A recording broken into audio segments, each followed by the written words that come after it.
भगवान गोविंद के एक बचपन के मित्र हैं क्या,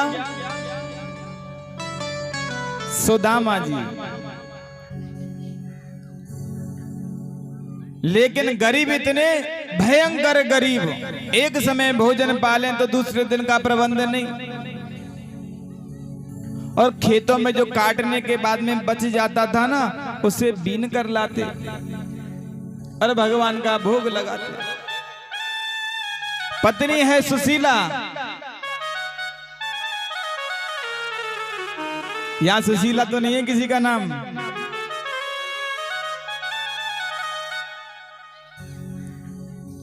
भक्त है ना भगवान के।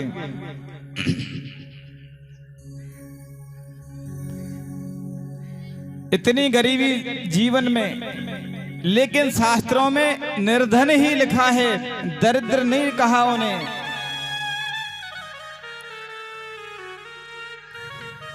क्योंकि गरीब होना अलग बात है और दरिद्र होना अलग बात है। बच्चों राधे राधे, चांटा मत मारो।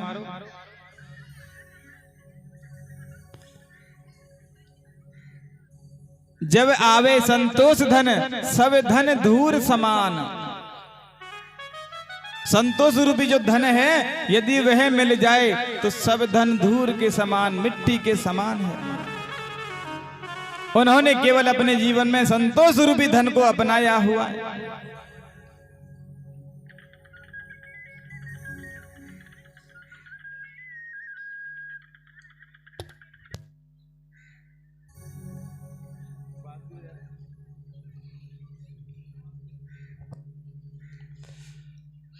राधे राधे। एक संत एक बार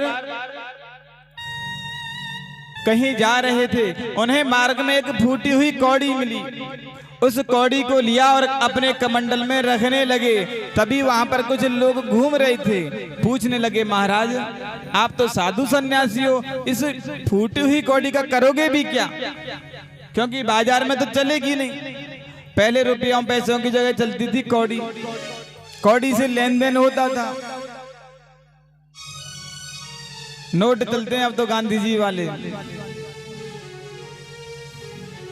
लेकिन पहले जो नोट चलते थे वे नष्ट नहीं होते। आज भी मिल जाते हैं कई तो पुराने नोट जो होते हैं, और आजकल के जो नोट हैं 2-4 बार जेब में रखाने की, लेकिन चलता है फिर भी। बिन पग चलई सुनई बिन काना।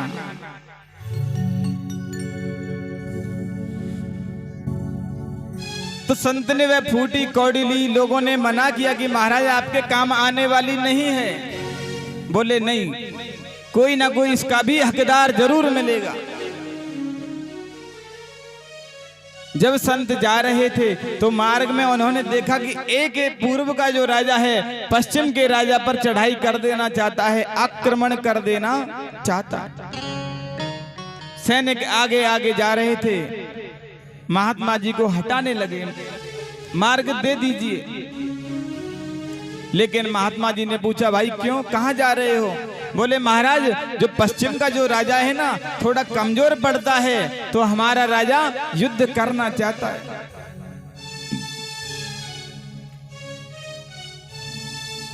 बोले तुम्हारे राजा के पास कोई कमी है क्या? बोले नहीं, हमारा राजा ज्यादा बलशाली है, उससे युद्ध करेंगे तो उसकी संपत्ति भी हमारी हो जाएगी। संत मार्ग में खड़े रहे। जब राजा हाथी पर बैठा हुआ पहुंचा तो कहने लगे, राजन जरा अपना हाथ नीचे करो। राजा ने अपना हाथ नीचे किया और फूटी हुई कौड़ी राजा को दे दी।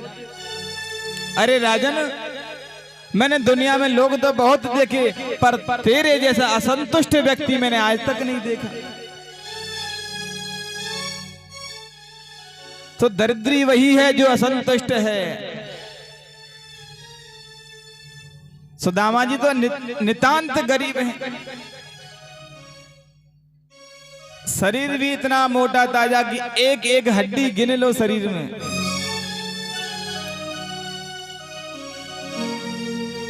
एक धोती है वो भी 20 जगह से फटी हुई। और टूटी सी एक छड़ी है हाथ में।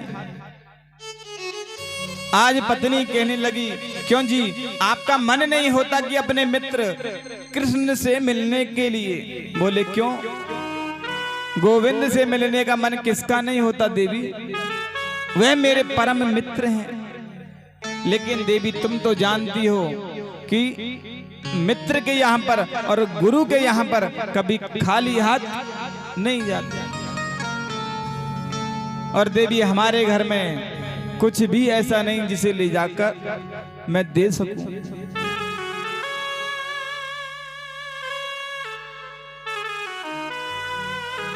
तो पत्नी ने कहा, महाराज आप तो जाने की तैयारी कीजिए, मैं कुछ ना कुछ प्रबंध जरूर करती हूं आपके लिए।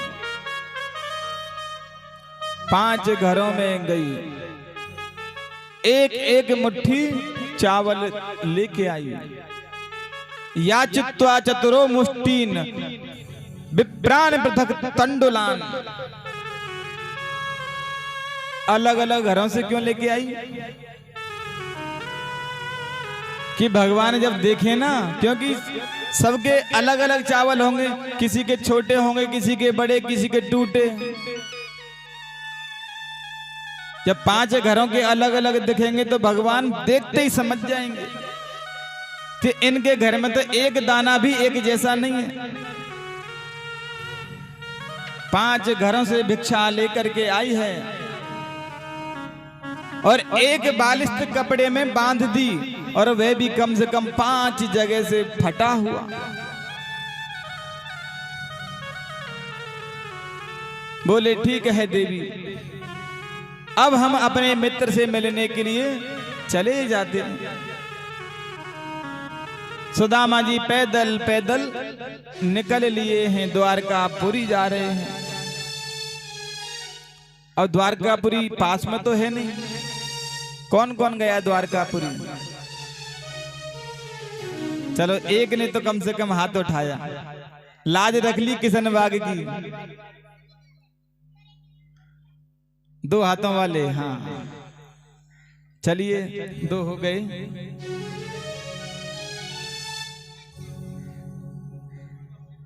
हाँ बिल्कुल, द्वारकापुरी में।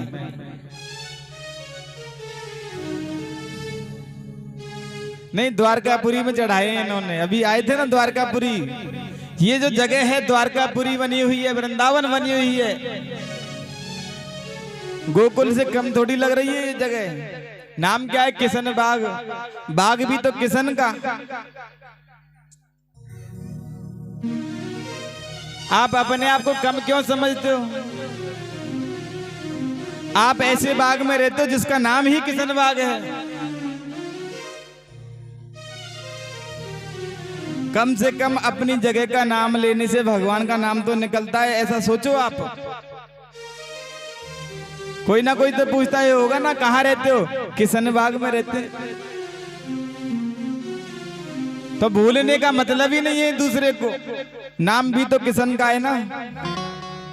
और जहां किशन भगवान का नाम पड़ जाए तो भूलने का मतलब नहीं, भूल नहीं सकता। भगवान का नाम तो छाप छोड़ता है। तो द्वारकापुरी चल दिए हैं, पैदल पैदल जा रहे हैं। मार्ग में एक नदी मिली,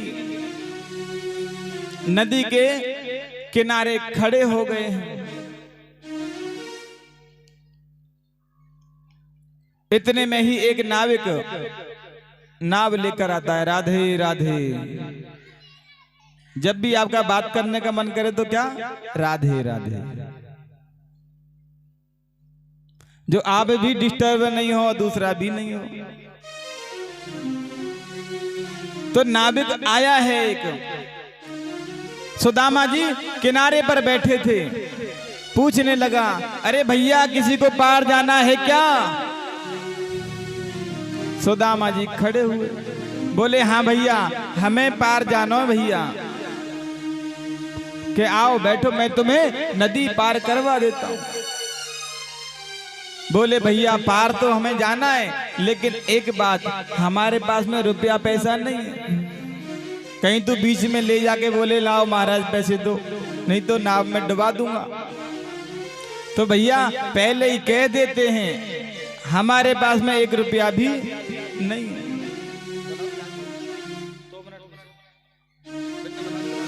ओ मैं भटका हुआ डगर से, क्यों दूर है मेरी नजर से,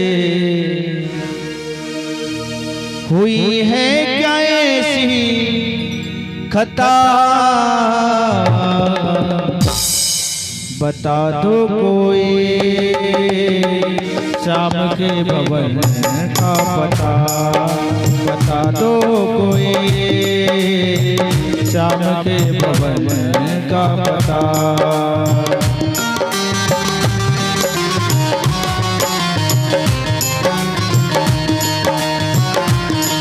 मैं भटका हुआ डगर से, जो दूर है मेरी नजर से, मैं भटका हुआ डगर से, जो दूर है मेरी नजर से, हुई है क्या ऐसी खता, बता दो कोई प्यार का पता, बता दो प्यार का पता।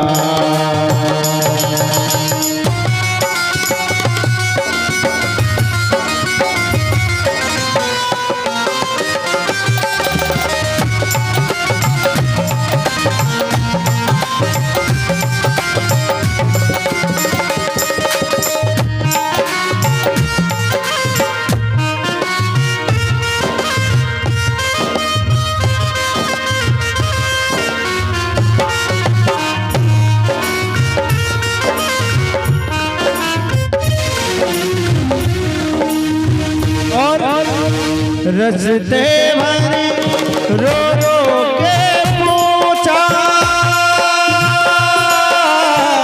हमसे इन पैरों की छालों ने, बस्ती कितनी दूर बसा ली, दिल में बसने वालों की। मैं भटका हुआ डगर से, जो दूर है मेरी नजर से, मैं भटका हुआ डगर से, क्यों दूर है मेरी नजर से, हुई है क्या ऐसी खता, बता दो कोई द्वार का पता, बता दो द्वार का पता।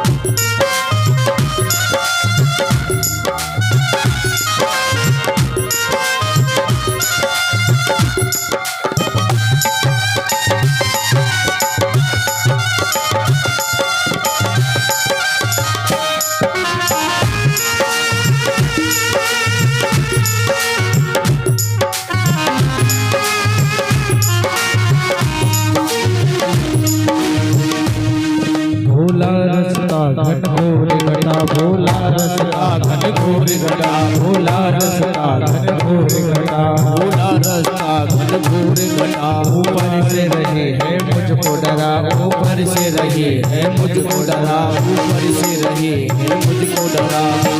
दुख दर्द मेरे मिटा, बता दो कोई द्वार का पता, बता दो द्वार का पता। राधे राधे। सुदामा जी को बताना है आपको, जो द्वारका गए हैं ना, उन्हें मार्ग बता देना। पूछ रहे हैं ना आपसे बच्चों, राधे राधे। हाँ, मोर है ये, मोर है मोर। और मैं बताऊंगा। तो सुदामा जी नाविक से कहते हैं, भैया हमें पार तो जाना है, लेकिन रुपया पैसा हमारे पास में नहीं है। तो वे जो नाविक है वे भगवान गोविंद ही हैं, क्योंकि भक्त को पार कराना चाहते हैं ना। चाहे भवसागर से पार कराएं और चाहे नदी से पार कराएं, आएंगे तो भगवान ही पार करने। तो अपने भक्त को नदी पार करवाने के लिए नाविक बन करके आ गए कि बैठो महाराज, मैं ब्राह्मणों से संतों से पैसा नहीं लेता, आप तो बैठो। नाव में जाके बैठे और अपनी माला झोली निकाली, भगवान का भजन करने लगे।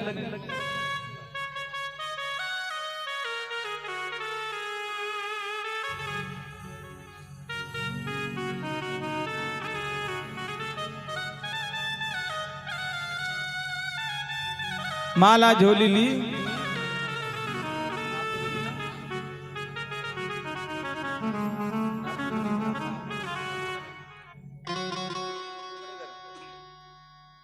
राधे राधे। तो नाव में बैठे हैं और माला झोली निकाल के भगवान का भजन करने लगे, राम राम कहने लगे।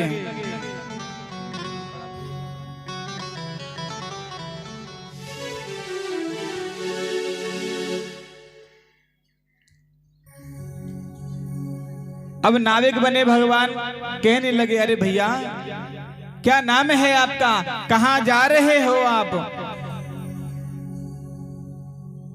उन्होंने अपनी माला बंद की, बोले भैया हमारा नाम है सुदामा और हम द्वारका जा रहे हैं। फिर राम राम जपने लगे। नाविक बने भगवान, कहने लगे भैया कैसे हो आप मतलबी, हमने आपको नाव में बिठाया और आप अपनी माला निकाल करके जपने लगे हुए हो। और सुदामा जी मन ही मन सोचते हैं, कहां नाव में बैठ गए इसकी में, ये तो बार बार बातें करता है, भजन करने नहीं देता भगवान का।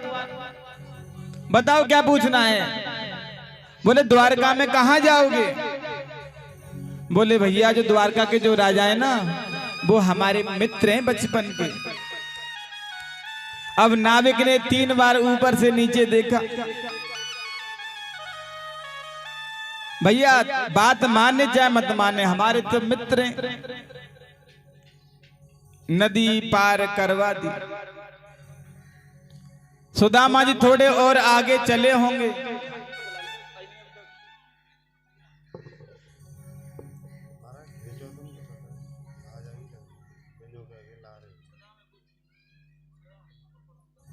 राधे राधे।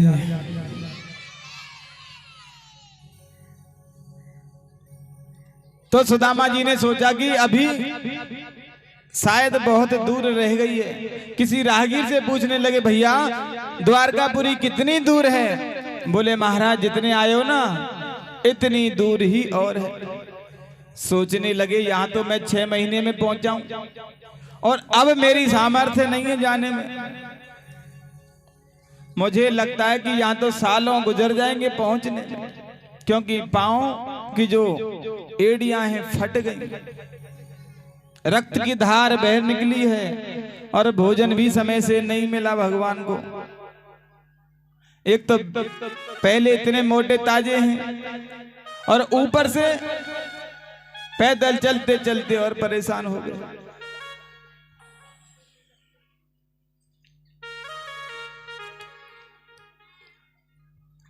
अब सुदामा जी पैदल पैदल चलते चलते जो थक गए,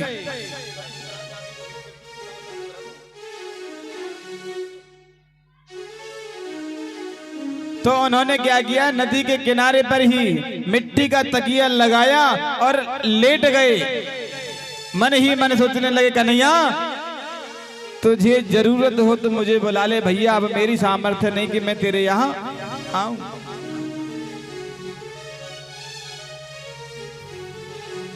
आप तो अभी से झांकी को नजर लगाओगे है ना,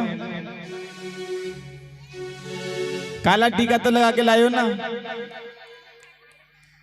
नहीं लगाया तो नजर मत लगाओ आप लोग, अभी कथा सुनो। तो सुदामा जी ने मिट्टी का तकिया बनाया और वहीं पर लेट गए हैं।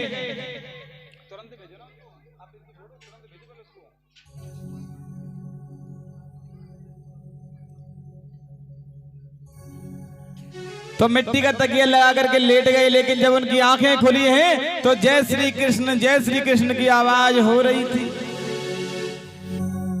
पूछने लगे भैया ये कौन सी नगरी है? सोए थे नदी किनारे और जगे हैं तो द्वारकापुरी में। बोले भैया ये द्वारकापुरी है। तो पूछने लगे द्वारकापुरी है, हमें राजा के यहाँ जाना है। बोले ठीक है महाराज। तो उनके भवन का जो पता था, कौन बताएगा भी पता? वहां के रागीरों ने पता बता दिया कि महाराज आप वहां चले जाएं, जो बड़ा सा महल दिख रहा है ना आपको, यही भगवान गोविंद का महल है।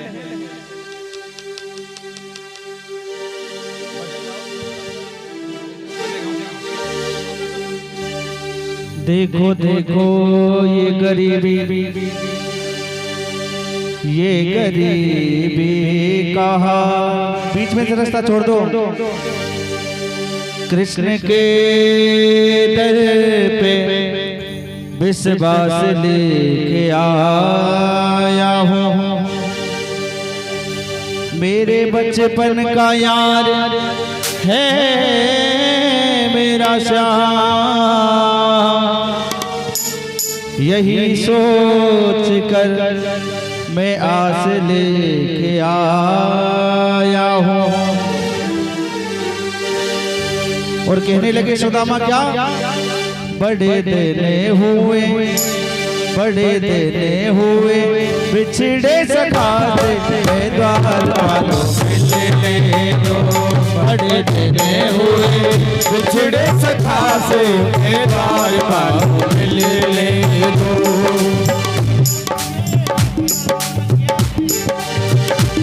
बड़े देने हुए बिछड़े सखा से द्वार पालो मिले दो, बड़े देने हुए बिछड़े सखा से द्वार पालो मिले दो। नहीं देखा है बरसों से उसको, नहीं देखा है बरसों से उसको, नहीं देखा है बरसों से उसको, मुझे दे दो, बड़े देने हुए बिछड़े सखा से द्वार पालो मिले दो।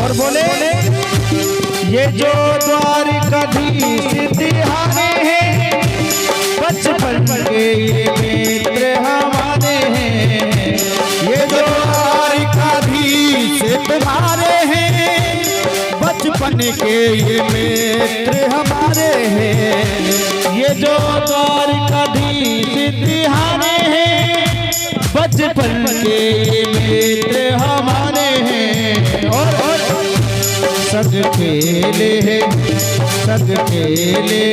पढ़े गुरुकुल में, गले जाके लगे दो, बड़े देने हुए बिछड़े सखा से द्वार पालो मिले दो। इतने में द्वार पालो ने बात सुनी और कृष्ण भगवान के पास जाते हैं और कहते हैं क्या? द्वार पर एक निर्धन आया है, द्वार पर एक निर्धन आया है, पाव नंगे है उघड़ी काया है, द्वार पर एक निर्धन आया है, पाव नंगे है उघड़ी काया है, शीश पगड़ी ना जगा उसके तन पे, तुमसे मिले को बड़े देने हुए बिछड़े सखा से द्वार पालो मिले दो।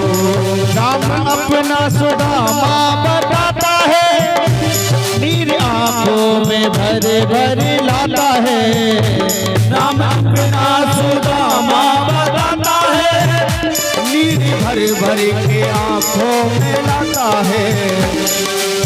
सुनते ही दौड़े चले आए मोहन, सुनते ही दौड़े चले आए मोहन, लगाया गले से सुदामा को मोहन, हाँ लगाया गले से सुदामा को मोहन, लगाया गले से सुदामा को मोहन, हाँ लगाया गले से सुदामा को मोहन। हुआ रुक्मणी को बहुत ही अचंभा, हुआ रुक्मणी को बहुत ही अचंभा, ये मेहमान कैसा अजीब आ गया है, मेहमान कैसा अजीब आ गया है। अरे द्वार पालो कन्हैया से कह दो, अरे द्वार पालो कन्हैया से कह दो, मेरे सुदामा गरीब आ गया है, मेरे सुदामा गरीब आ गया है।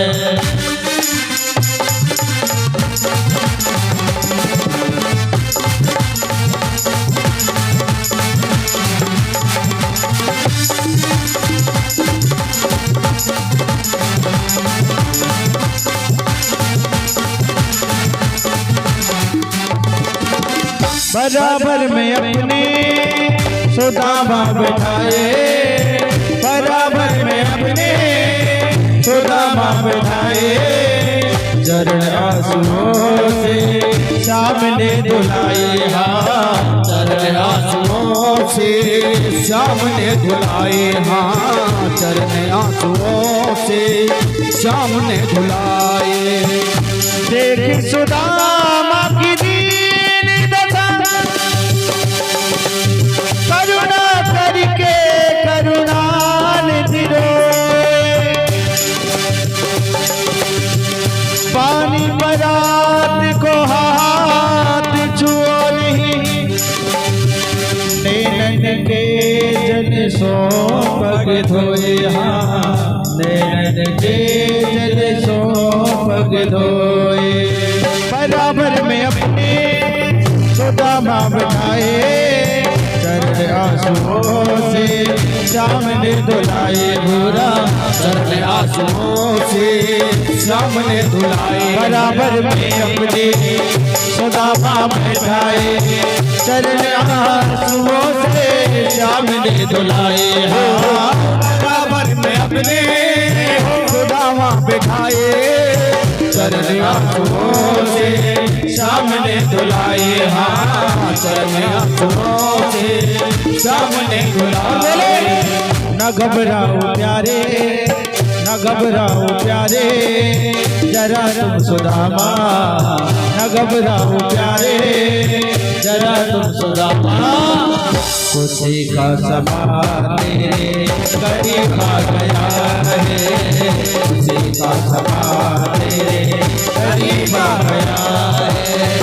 अरे द्वार पालो कन्हैया से कह दो, अरे द्वार पालो कन्हैया से कह दो, मिलने सुदामा करीब आ गया है, मिलने सुदामा करीब आ गया है, मिलने सुदामा करीब आ गया है। बोलिए बाल कृष्ण लाल की जय हो। जय जय श्री बच्चों जय श्री राधे।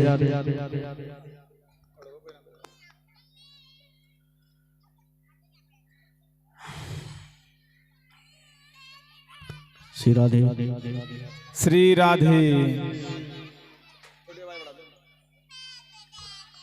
बच्चों सुदामा जी आए हैं, तुम रो रहे हो हैं? शीश पगाना झगा तन पे, शीश पर पगड़ी नहीं है महाराज, और शरीर पर कोई वस्त्र नहीं है। द्वारपालों ने कहा और बतावत आपनो नाम है सुदामा, कि महाराज अपना नाम भी वह सुदामा बता रहा है। भगवान तुरंत दौड़ के गए हैं, कहीं पर भगवान का दुपट्टा गिरा। और लाल टोपी बैठ जा।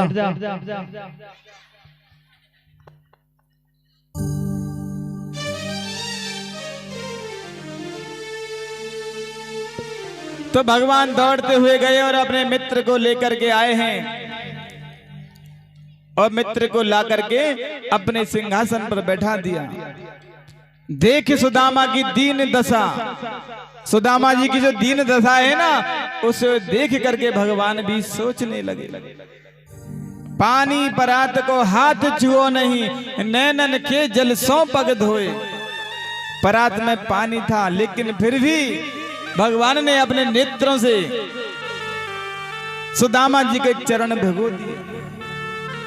सुदामा जी कहने लगे, भैया हमारा इतना आदर क्यों करता है? तो कहने लगे हैं, विप्र प्रसादात धरणी धरो हम, विप्र प्रसादात कमलावरो हम। अरे भैया, आज मैं जो कुछ भी हूं केवल ब्राह्मणों के आपके आशीर्वाद से ही हूं।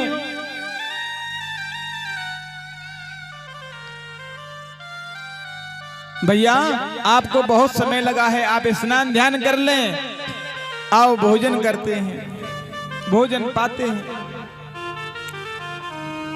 56 प्रकार के व्यंजन बनवाए गए हैं, लेकिन मजाल कि सुदामा जी टूट पड़े हो।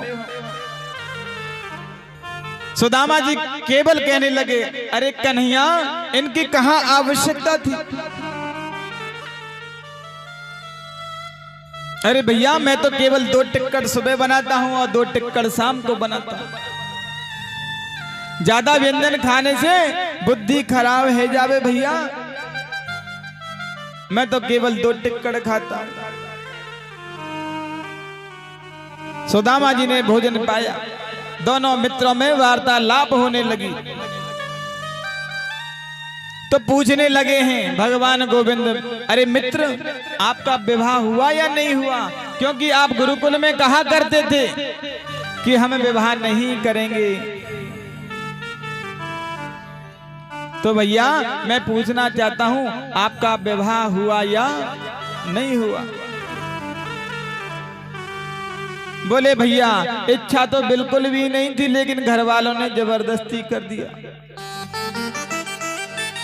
नहीं, मैं तो इसलिए पूछ रहा हूं क्योंकि आप अकेले होते तो कोई दिक्कत नहीं है। यदि घर में भाभी जी हैं तो मेरे लिए क्या भेजा है? राधे राधे।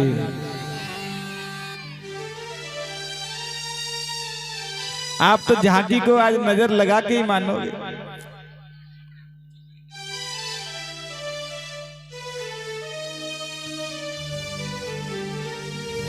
तो भगवान गोविंद कहते हैं, भैया बताओ भाभी जी ने क्या भेजा है? बोले, कुछ नहीं भेजा। तो भगवान ने अपनी पत्नियों को पास में बुलाया। सबसे पहले रुक्मणी जी को बुलाया है।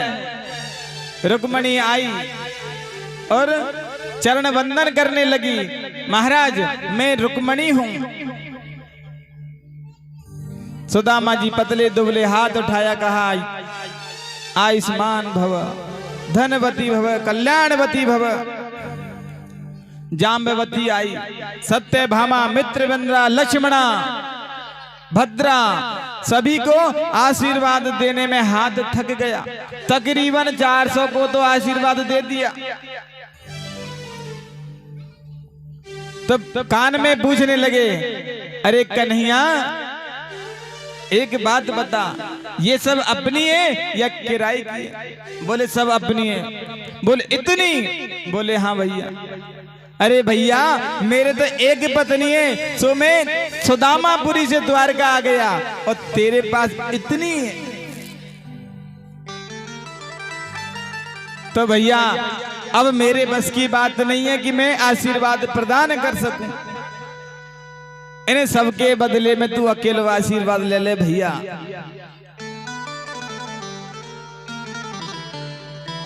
आशीर्वाद का जो कार्यक्रम संपन्न हुआ,